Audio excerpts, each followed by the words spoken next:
There's a lot of talk on YouTube about discovering your niche. Now, what they really mean is, what are you going to make videos about? And that's a good question. Now, if you have no idea, then keep watching, as that's exactly what I'm going to explore in this video. Now, I've always said that I enjoy thinking about things when I'm out for a walk. And today, I'm out for a walk without my dog. So, even easier to have a think.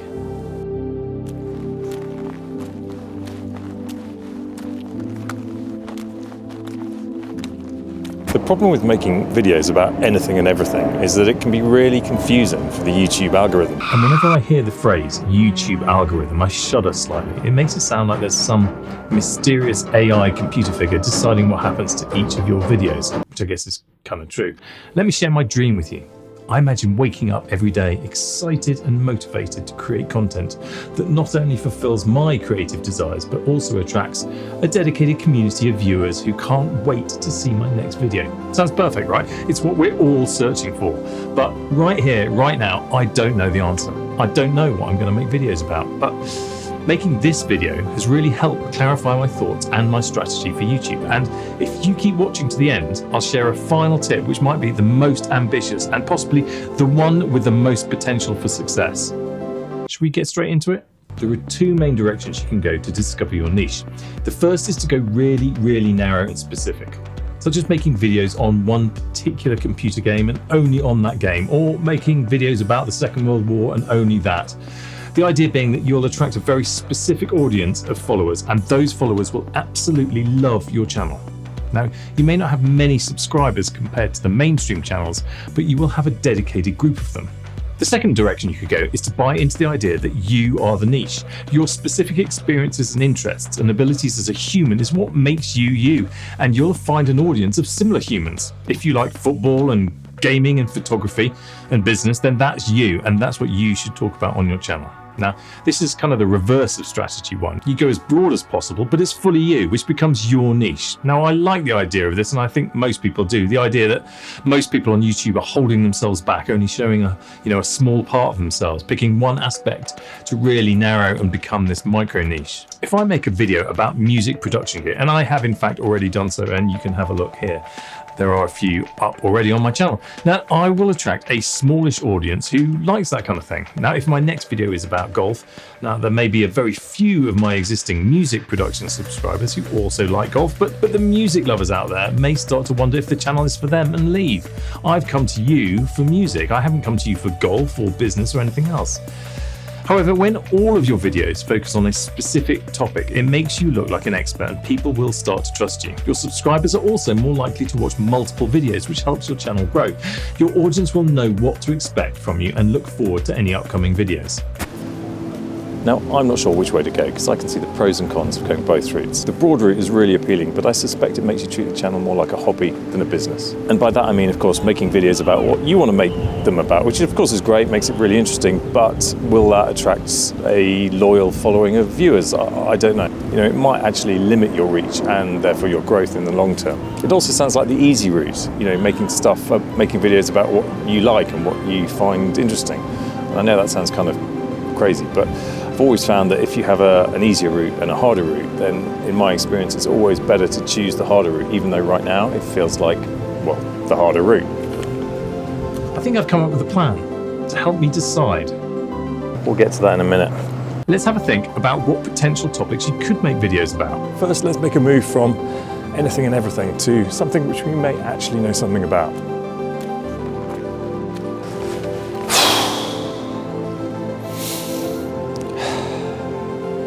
It's a pretty cold, miserable day today. Okay, first things first. What are you passionate about?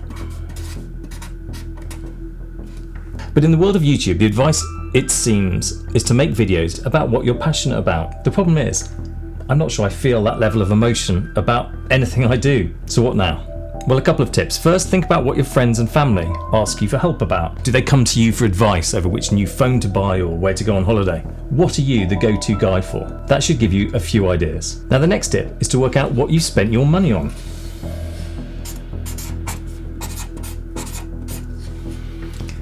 What have you spent your money on in the last year? Have you made a significant non-essential purchase? If so, that's likely to be something that you're pretty interested in. So the key second ingredient is to make videos about something you're good at.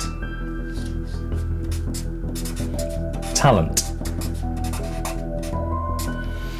Sounds obvious, right? Well, it's not quite that straightforward. First, look at which of the topics you've already identified would you be an authority on already. Now, you don't need to be an expert. I think that's where a lot of people go wrong. You need to be a guide. Imagine that you're leading a younger version of yourself along this path. What advice would you like to have had 10 years ago to help you get where you are today? Speak to that younger version of yourself. That's who you should be making videos for. There seems to be a trend on YouTube away from expert tuition and more towards showing the journey. Okay, that's meant to be a road or a path or something.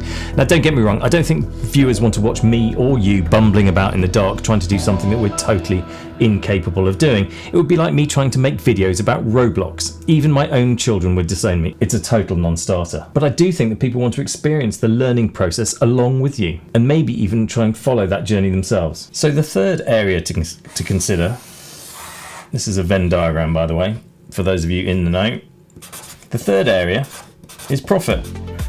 If you're trying to take this seriously, how are you going to make money from this niche? Now, I have mixed views on this. Should you twist your passion so that it fits a profitable niche, or stay true to your passions and remain a starving artist? So if you are only in this for the money, you choose one of the big profitable niches, right? And if you want to know what the 7 most profitable niches are on YouTube, then please subscribe, and I'm going to be going through that a bit more detail in the next video. So here we have it, the intersection of passion, talent, and profit.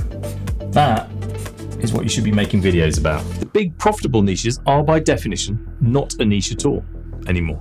You know, they've got lots of competition for views because everyone wants to make money from this. You'll be competing against channels that already have a loyal following and are already probably doing a decent job. Now, of course, there are lots of ways to make money on YouTube. The most obvious and the one that most people chase is views.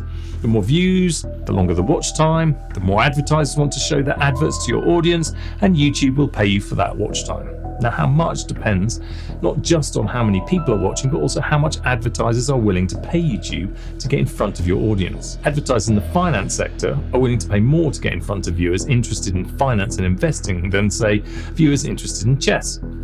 There's an equally valid audience for both topics, but you'll get paid more for 1 million views on saving and retirement than you will for a video on the best opening gambit.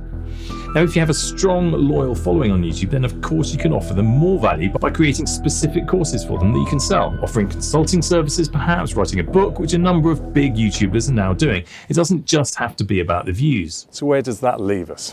What is your niche? What is my niche? Well, my view is that the first 6 to 12 months on YouTube is all about gathering data. Get out there, make videos, get better, and let the niche find you. Now, I said at the start of this video that I had one final tip for you. And my final tip might be the most ambitious yet, but it has the potential to be also the most successful. And it's what I'm going to do next. I'm going to let the algorithm decide. Narrow down my ideas into 3 to 5 niches. Ideally, they should be related. So for example, if you like health and fitness as a general topic area, maybe your niches are fitness, healthy meals, and mindfulness. They're different, but closely related enough that the topics won't confuse your audience or the algorithm. But if you choose golf, finance, and dog training, then it's going to be tough to get any sensible data. Then I'm going to try and post 10 videos in each category over the next few months as consistently as I possibly can, and look at my YouTube analytics to see which perform best. Now, there might be a clear winner. You or I might have enjoyed one topic more than others. Then you can choose with data to back up your decision. Now, you might go for the one that did best or the one that you enjoyed the most. Either way, you'll have made an informed decision, and that's my plan. So if you want to follow along and see how I get on, please subscribe so you can see my next video as soon as it's released. And that's it for now. Thanks for watching.